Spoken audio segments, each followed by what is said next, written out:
all-wheel drive. It goes without saying that this is essential for a top-quality off-road vehicle. Some call it 4x4, Quattro, or 4MATIC, but what's generally the main attraction of a four-wheel drive? It comes down to safety. And who invented the all-wheel drive anyway? Of course, the Germans say it was Audi, the Americans claim it was cheap, and the Japanese might point to Subaru as the largest four-wheel drive manufacturer in the world as the inventor of the 4x4. But Lada, Mitsubishi, Mercedes, Suzuki, Toyota, Land Rover, and Volvo, amongst others, may lay claim to the title. So who first had the idea of four-wheel drive commercial vehicles? There are many off-road legends, but perhaps the origins of the 4x4 lie somewhere other than one might expect.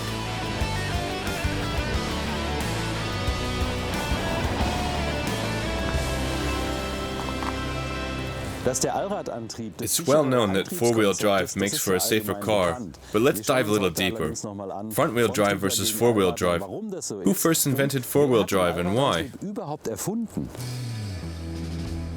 We'll get to the bottom of that mystery later, but first, let's address what makes a four-wheel drive so safe.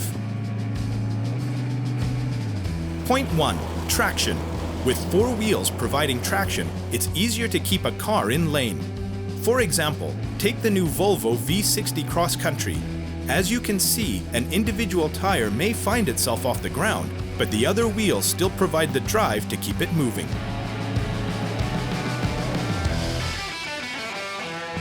We'll be showing the advantages of four-wheel over front-wheel on compacted snow roads. This is crazy. Front against all-wheel drive on a test site in Austria. Navigating this circuit is really uncomfortable with the front-wheel drive because we're skidding. Many make the mistake of slamming on the brakes, but you just have to ease off the gas. Before anyone says it's silly to try and drive dynamically with the front-wheel drive here, it's just a demonstration lap.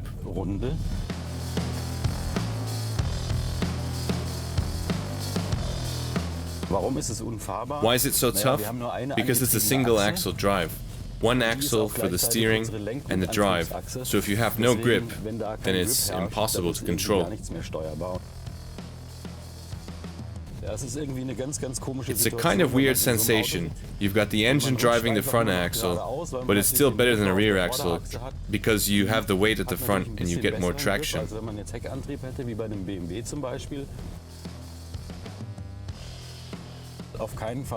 You should never brake fully, because then you lose your grip on the ice.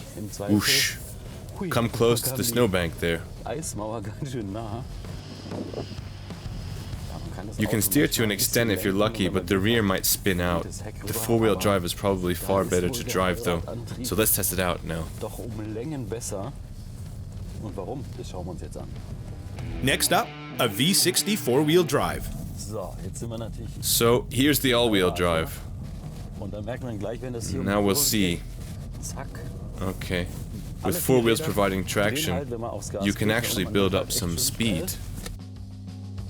But one still has to be careful driving on ice and snow, even with a four-wheel drive. Overconfidence will soon come back to bite you.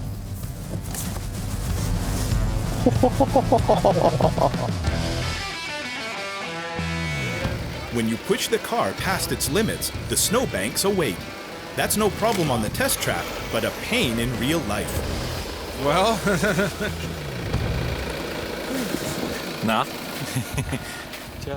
Well, I ran out of road and skill, I guess. With a little practice, the V60 Cross Country handles the course much better.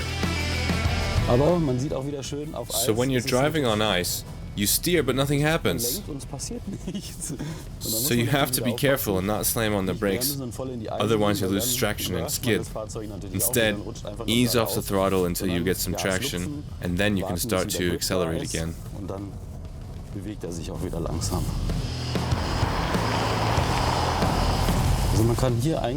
You can steer pretty well without hitting the gas, making up for the consumption getting there. It's a bit like ice skating, but the difference is night and day from the front-wheel drive. You'll oversteer, of course, and just wait until you find some traction. But it's really good with the all-wheel drive, of course, because all four wheels are driving in the same direction. And so, if you skid or you start to oversteer, you can easily bring it back in line and ease onto the throttle with the four-wheel drive.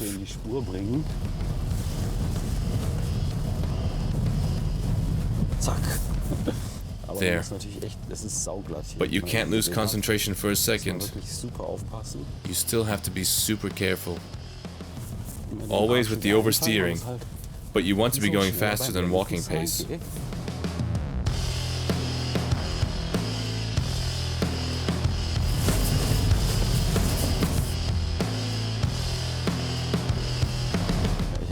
I always say you want to go faster, but you have to be careful doing so. Okay, just... that's it. So the four-wheel drive is 1,000 times better on ice and snow. But what about the question, who invented it then? Audi's Quattro came much later than many think, only in 1980. So they only came out with a four-wheel quite late in the game. Mercedes with the G-Class? Land Rover with the Defender?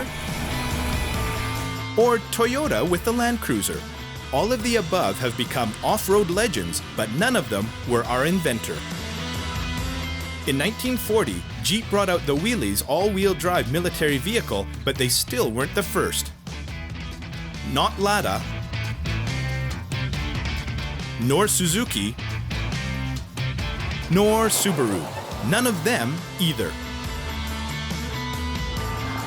Mitsubishi came out with the PX33 way back in 1934 as an attempt to offer an all-wheel drive production vehicle, but they still weren't the first.